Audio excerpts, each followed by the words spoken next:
Welcome back di Family Somplak.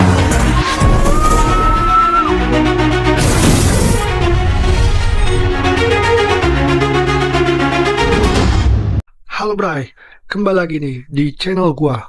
Untuk video gua kali ini, gua akan menceritakan nih kasus yang sangat menyedihkan, sekaligus membuat kita sangat marah, lantaran perbuatan yang dilakukan ini tidak manusiawi, dilakukan oleh pelaku pembunuhan ini. Bagaimana kisahnya? Skuy, langsung aja kita simak videonya. Yo Bray, jangan lupa tekan tombol subscribe-nya ya Bray.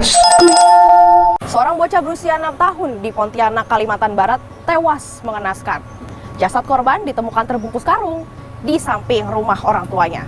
Korban ternyata dihabisi oleh ibu tirinya. Belakangan ini tengah viral kasus meninggalnya seorang anak bernama Ahmad Nizam yang menjadi korban kekejaman sang ibu tiri.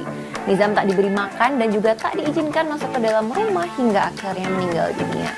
Seorang anak laki-laki berusia 6 tahun ditemukan tewas dalam kondisi jasad terbungkus karung di Pontianak, Kalimantan Barat. Korban tewas diduga dibunuh oleh ibu tirinya. Kisah ini bermula dari sebuah pernikahan antara Ican 37 tahun dan Fitri Pratiwi 36 tahun. Dari pernikahan keduanya ini, mereka telah dikaruniai seorang anak laki-laki yang bernama Ahmad Nizam Al-Fakhri berusia 6 tahun. Namun sayangnya mahligai rumah tangga keduanya nih nggak berjalan harmonis hingga berujung pada perceraian pada tahun 2022. Pasca dari perceraian itu, Nizam pun tinggal bersama dengan sang ibu di Jakarta. Setelah dari perceraian tersebut, Ican menikah lagi dengan seorang wanita muda yang memiliki selisih umur 13 tahun, yakni Iftahur Rahman berusia 24 tahun. Yang diketahui, jika keduanya ini masih memiliki hubungan saudara. Rumah keluarga mereka hanya terpisah satu rumah saja, yang berasal dari Desa Sri Bandung, Kecamatan Tanjung Batu, Ogan Ilir, Sumatera Selatan. Sebelum menikah, Ifta meminta izin kepada Ican jika dirinya tidak rela jika harus merawat anak yang bukan darah dagingnya sendiri, dan Ican pun menyanggupi permintaan tersebut. Dari hasil pernikahan antara Ican dan Ifta, mereka telah dikaruniai seorang anak yang masih bayi. Menurut info di media, jika keduanya ini telah menikah selama 3 tahun. Selama ini Ican telah menetap di Pontianak. Hal itu lantaran Ican bekerja di sana, dan memang pekerjaan Ican ini menuntutnya untuk berpindah-pindah tempat kerja sesuai job dari kantornya. Seiring berjalannya waktu, di saat usia Nizam 4 tahun, Ican meminta izin kepada Fitri, mantan istrinya, untuk mengajak Nizam tinggal bersama dengan dirinya di Pontianak. Fitri pun tidak mempermasalahkan hal tersebut dan mengizinkan Nizam untuk tinggal bersama dengan ayah dan ibu tirinya.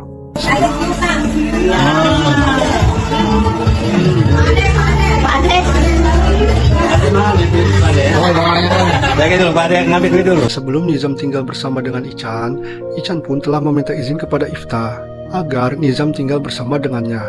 Namun, permintaan Ican sempat ditolak oleh Ifta, lantaran karena sebelum mereka menikah, Ifta sudah pernah mengatakan bahwasanya dirinya itu tidak rela harus merawat anak yang bukan darah dagingnya.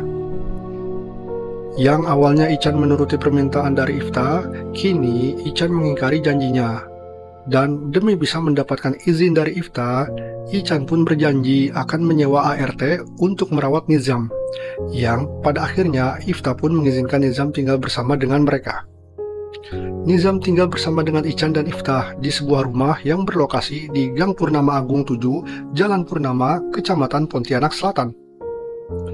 Di lokasi itu, mereka baru mengontrak rumah kisaran 5 hingga 6 bulan. Nizam tinggal di Pontianak selama 2 tahun. Bahkan selama itu Fitri tidak pernah bertemu dengan Nizam. Mereka hanya berkomunikasi via telepon atau video call saja.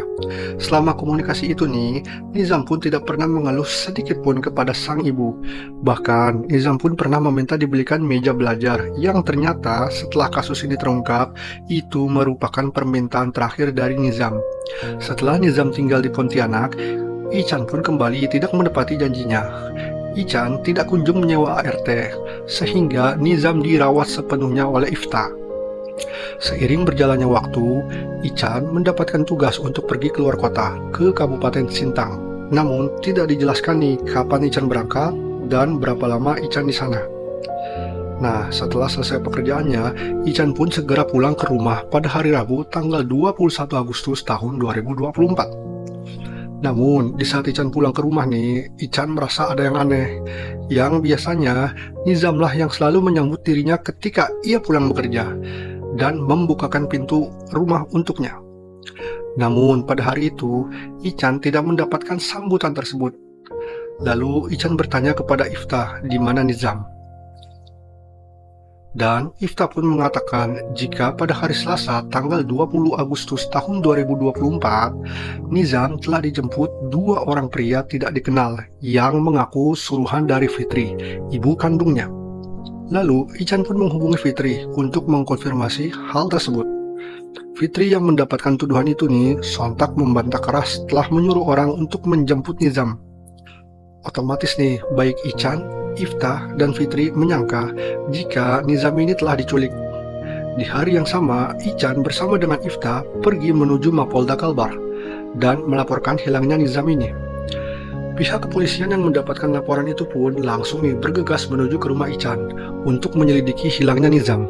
Namun hasil penyelidikan polisi, termasuk hasil pemeriksaan CCTV di sekitaran lokasi, polisi tidak menemukan adanya bukti jika Nizam telah diculik. Bahkan dalam rekaman CCTV tidak ada sosok dua orang yang diceritakan oleh Iftah.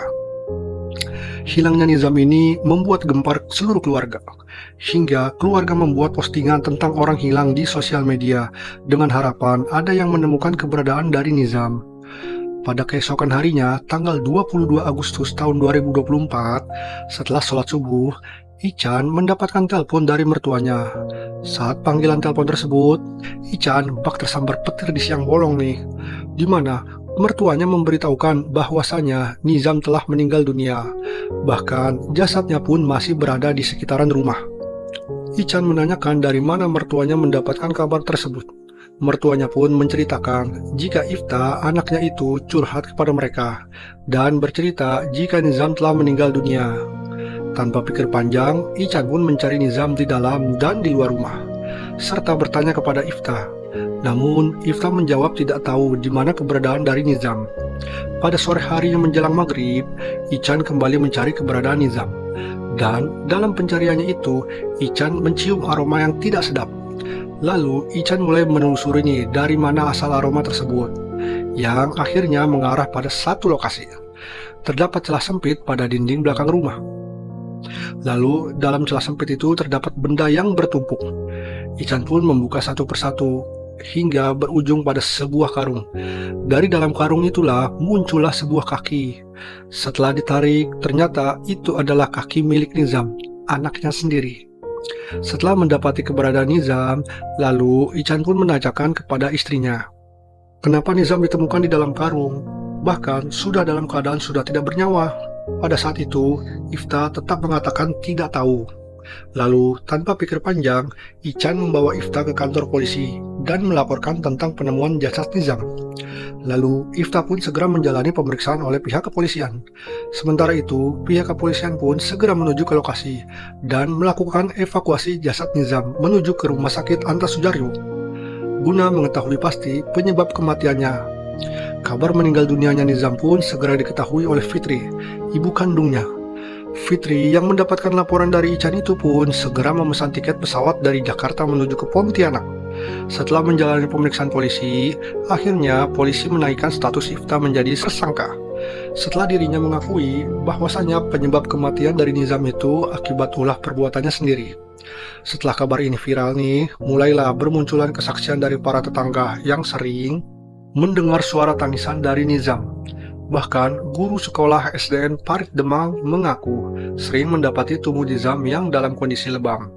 Dari kesaksian itulah terungkaplah jika selama ini Nizam telah mengalami kekerasan dari Iftah, ibu tirinya. Pada saat pemeriksaan, polisi mendapati motif pembunuhan. Jika ternyata sudah lama, Iftah itu menyimpan kebencian kepada Nizam, lantaran Ican sangat menyayangi dan perhatian kepada Nizam dibandingkan kepada dirinya.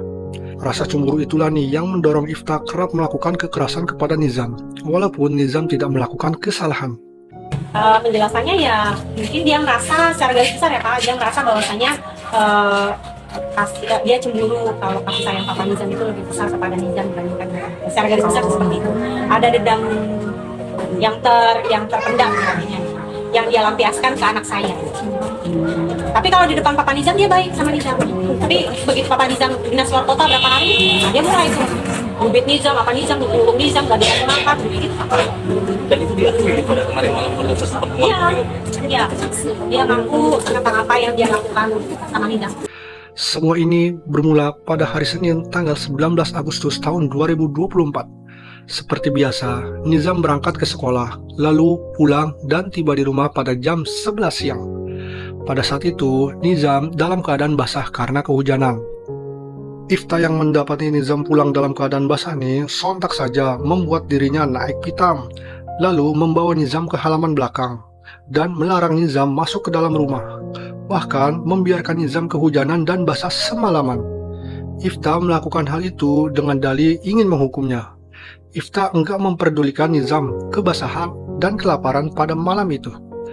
Pada keesokan harinya, hari Selasa, tanggal 20 Agustus tahun 2024 jam 11 siang, Ifta melihat Nizam sudah dalam keadaan lemas. Lalu, Ifta menyuruh Nizam masuk dan mandi. Nizam berjalan masuk sambil terhuyung-huyung. Bukannya kasihan melihat hal itu, justru Ifta semakin kesal, lalu mendorong Nizam hingga terjatuh dan mengakibatkan kepalanya Nizam terbentur ke lantai kamar mandi. Setelahnya, Nizam pun didudukan di ruang TV. Ia hanya diberikan minum sambil terus dimarahi. Lalu, Ifta meninggalkan Nizam seorang diri. Ifta pergi ke kamar untuk meniduri dan menyusui anaknya yang masih bayi. Pada saat sore tiba, kondisi Nizam terlihat lemas dengan nafas yang sudah tersengal-sengal. Ifta pun sempat memberikan nafas bantuan melalui mulut sambil menekan-nekan dadanya Nizam. Usaha itu sempat membuat nafasnya Nizam teratur kembali. Namun beberapa menit kemudian, nafas dari Nizam kembali tersengal-sengal. Hingga akhirnya Nizam pun berhenti bernafas dan meninggal dunia. Sesaat kemudian, Ifta melakukan pengecekan jantung dan benar saja, detak jantung dari Nizam telah berhenti. Karena hal itu nih, Ifta pun panik. Lalu, ia menyeret tubuh Nizam ke belakang rumah. Dia memasukkan tubuh Nizam ke dalam karung, lalu menyimpannya di sela-sela dinding rumah, dan menutupinya dengan jas hujan, plastik, dan keramik bekas. Hingga akhirnya, Ican pun menemukan jasad anak tercintanya yang sudah tidak bernyawa. Atas perbuatannya ini, Ifta terjerat pasal perlindungan anak dengan ancaman penjara 20 tahun. Sementara jasad Nizam telah dikembalikan pada keluarga dan telah dimakamkan di kampung halaman dari Ican. Pemakaman itu diiringi isak tangis tetangga yang merasa sedih dan miris dengan apa yang dialami oleh Nizam. Nizam, kamu ini anak baik dan kamu tidak bersalah. Insya Allah surga telah menantimu nak. Oke Bray, itu dia tadi kisah sedih seorang anak baik yang telah dibunuh oleh ibu tirinya. Inti dari kisah ini sih terlebih untuk para janda ataupun duda ya. Sebaiknya kisah ini dijadikan pelajaran agar tidak salah dalam memilih pasangan. Terlebih nih jika telah memiliki anak. Carilah pasangan yang baik, bukan hanya cantik saja ataupun hanya tampan saja. Namun juga harus yang berakhlak baik. Oke Bray, sekian dulu nih video gue kali ini. Jangan lupa ya bantu support gue dengan cara like, subscribe, dan share video ini. Karena dengan itu bisa membuat gue lebih semangat untuk membuat konten. Ya udah, akhirul kalam. Wassalamualaikum warahmatullahi wabarakatuh. Bye-bye.